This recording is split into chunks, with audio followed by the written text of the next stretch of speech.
Hi, I'm Scott Feinberg from The Hollywood Reporter, and I am coming to you from the Vatican. And I am so happy to be joined by my good friend and the Oscar-nominated documentary filmmaker, Evgeny Afineevsky. Evgeny, nice to see you, of course, and congratulations. Yesterday, just a few miles from here at the Rome Film Festival Center, we had the world premiere of your terrific new film, Francesco, which involves the Pope, but I know that you feel he's not necessarily the subject, it's the people whose lives he touched that are. And so we'll talk about all of that. I'm so glad to have the chance to do that. I guess to begin with, though, the question that might occur to people watching this is, how does a Russian-born Jewish man end up close enough with the Pope that yesterday I witnessed him walk in with a birthday cake to sing happy birthday to you in the Vatican? It's just an amazing thing. How did this start? You following and you supporting me in all my journeys, and you're familiar with all my movies. I guess Syria and Winter on Fire all brought me to a certain point where I was searching for my next project. I was searching for hope, for something that I can bring to the people. After Syria, I was really lost and I was looking for something. But I was also looking to bring some change. And I guess hope, love, humanity, that's what was something that accompanied me on this journey, and something that brought me to Pope Francis, and something that I found in all his actions, and something that unites the movie. You are absolutely right. He is not the main subject of the movie, but he is, because he unites all the issues that I'm portraying in the movie. So I guess that's what brought me. Simplicity, humanity, hope, love, inspiration, and specifically hope for these dark days where we are struggling to find direction into the future. Absolutely, and we'll tell our listeners we are socially distanced. It is a crazy time, but it's important to be here because these are issues that then get discussed all around the world, and that's happening, just within 24 hours of the film premiering.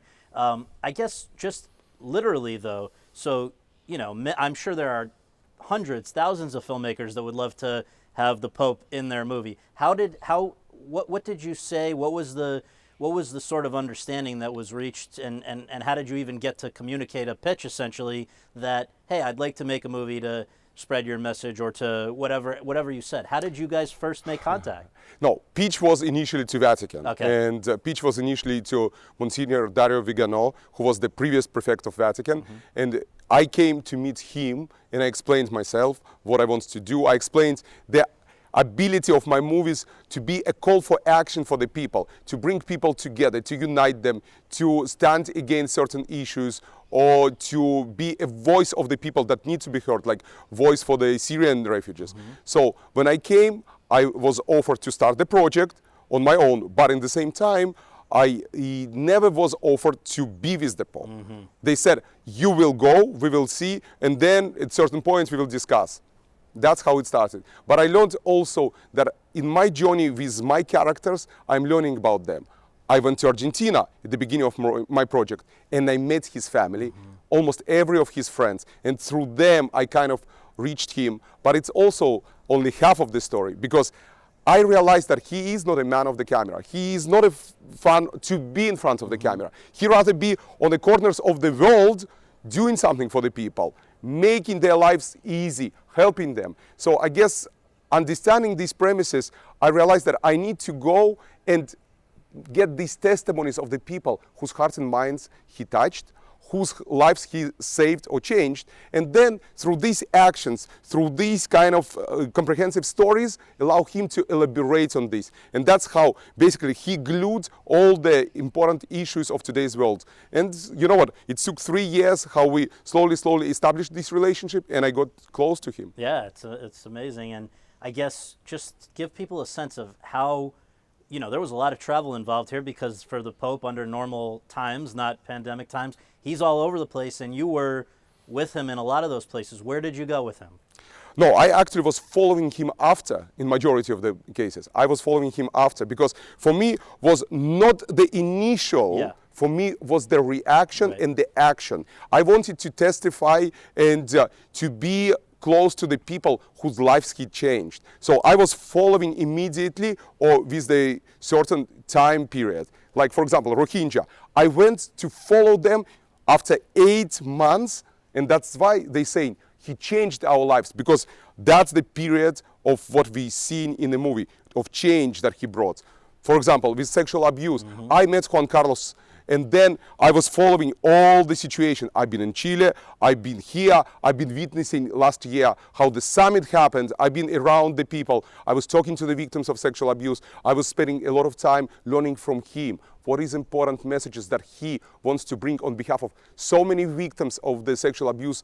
And for me, learning process, being close to him, to Holy Father, listening his stories, then learning it from the people, kind of elaborating this and merging this into the images that I collected, I made by myself. I got to the access to the Library of the Vatican. So technically, it's all together came as one fascinating image. Yeah.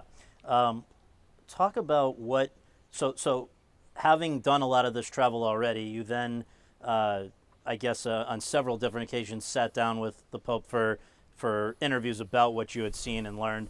You know, he doesn't give many interviews. Doesn't love doing press, from what I understand. And so it's really a special thing to get that kind of access. What did he say to you that had the most kind of profound impact on you when he was saying it? What did you find that the most interesting about what he said in the film that people will have just seen? I think the fact that he knows how to recognize mistakes.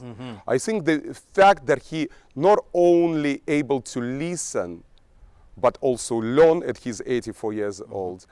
I think the fact that he knows how to see that he's wrong and humbly say, I'm sorry, let me fix this. That's what striking me, because not many leaders in these days able to do that. Fascinating story with Juan Carlos Cruz, who is a dear friend, an amazing, amazing human being who fighting for the victims of sexual abuse, through whom we bring in millions and millions of their lives into this big screen, voices. So I think that's what was striking for me, to see how, first of all, he apologized not on behalf of the church, on behalf of himself. And you know what? And he also talking interesting thing.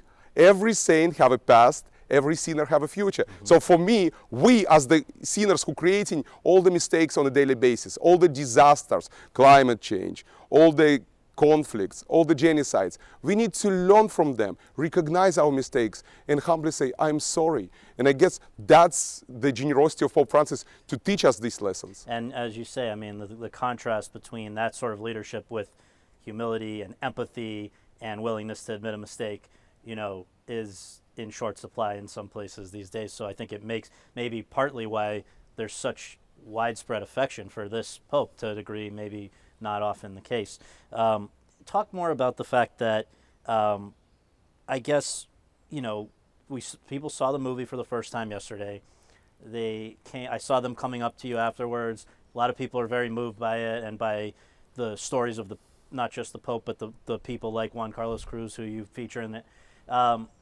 And you know, and then there's also media coverage which chooses to focus on one piece or another. But this is a 2-hour movie, so while, you know, somebody may be interested in a quote, you know, he said a very interesting quote about those who build walls end up trapped by walls. Some stuff about civil unions. What's your reaction to the reaction? You know what? I guess every person finding something that bothers him or close to his heart. Some people finding something that close to their heart, something that can change their lives. Some people finding something that bothering them and they trying to express their concern. So I guess each and every person finding something, and that's important, because you know what? My idea for the movie is that each and every human being in this big world will find something, associate with some subject, and something in my movie will change his heart, mind, and make him to do some good things. At least I'm hoping for the good things, because that's what I learned from Pope Francis. The most important, it doesn't matter what sexuality you have, or what nationality you have, what religion you have. The most important, be a human being, be a good. Because another aspect that I'm going back to all your previous question, Pope Francis teaches us, stop putting labels over the people, stop putting frames over the people. We are all human beings. We are all children of God. And you know what? I think that's a big, beautiful lesson that we all need to learn, that we all brothers and sisters. Well, and an amazing thing that people will see or have seen in this film is that you filmed right through, I think, as recently as March, and so we see the beginning of the pandemic. We see footage of the empty. You're seeing April even. April. Okay, Yeah. so and we see the Pope in essentially an empty St. Peter's Square. We see, the world stopping in a way, and him talking about why this is an important time to reassess. I think that the pandemic, though, also is relevant in another way, which is that probably for the next couple of years, none of us are going to be doing very much traveling, and certainly somebody of the Pope's age.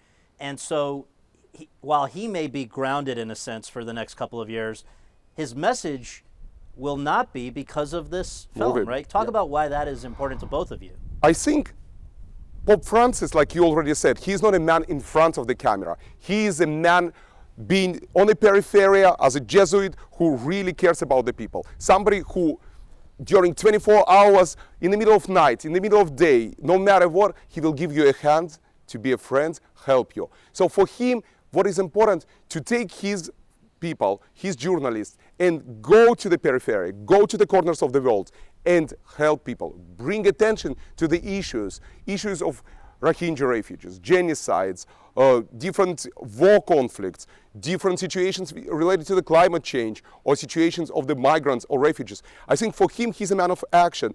And I think right now, when he's grounded, like you said, this ability to continue his message is given to the movie, because movie can continue show these things, bring attention, and inspire people. Because again, it's activism, it's advocacy, and it's action. It's a call for action. That's why through the movie, he's looking off camera all the time in discussion. And then by the end of the movie, when he's discussing this directly, he is trying to inspire us. He's saying, come, help me. Because you know what? We do need all to be united. Unity that we saw in my Maidan movie that helped them to achieve it in 93 days. It was a fascinating poster in the Maidan movie that said, each of us is a drop of water, but together we are the ocean. Well, and I think you anticipate where I want to go with the last question, which is just, it is very striking at the end of the movie where you have the Pope looking directly into the camera, and were you surprised by what he said at that moment?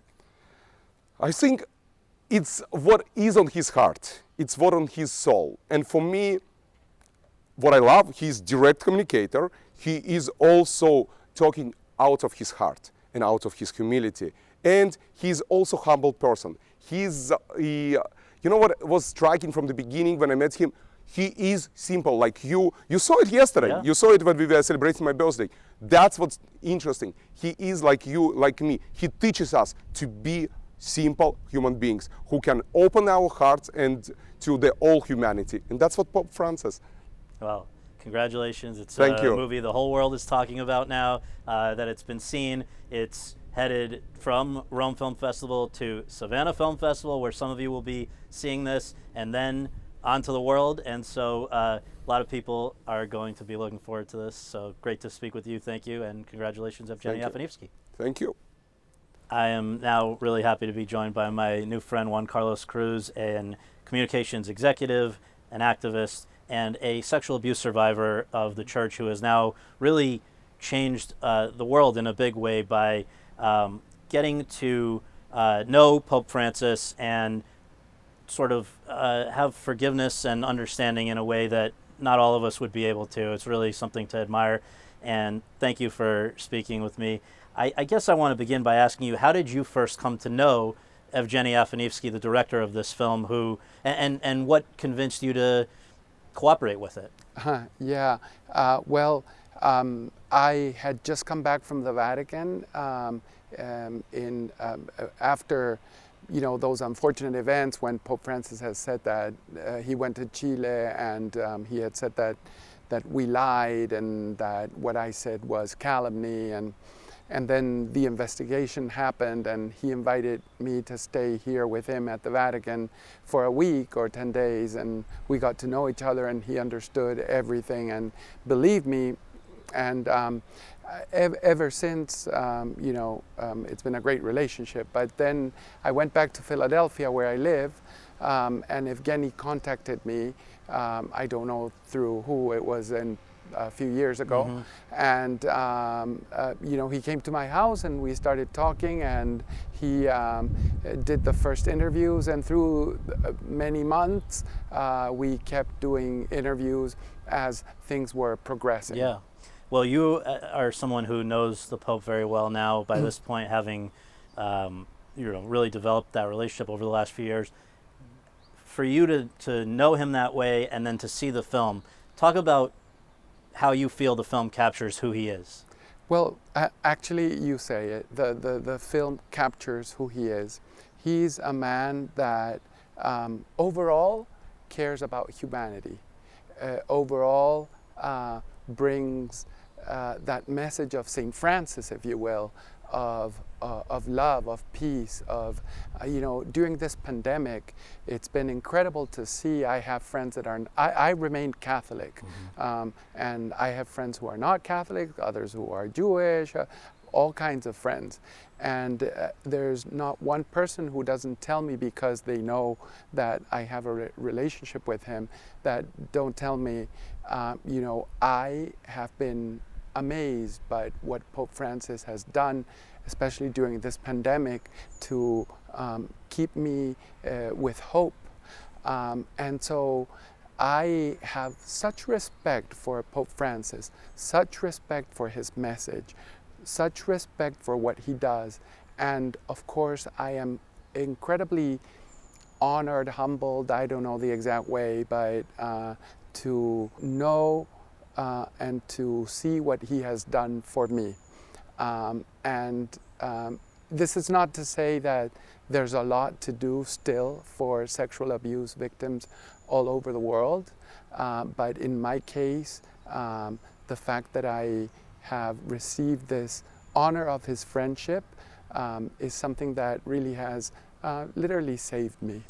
So I guess just finally, as this film begins to be seen by people all around the world, what is it that you hope they will take away from it, aside from getting to know who the Pope, what he's like a little bit more? Is there something that you hope they will learn and walk away from this doing differently?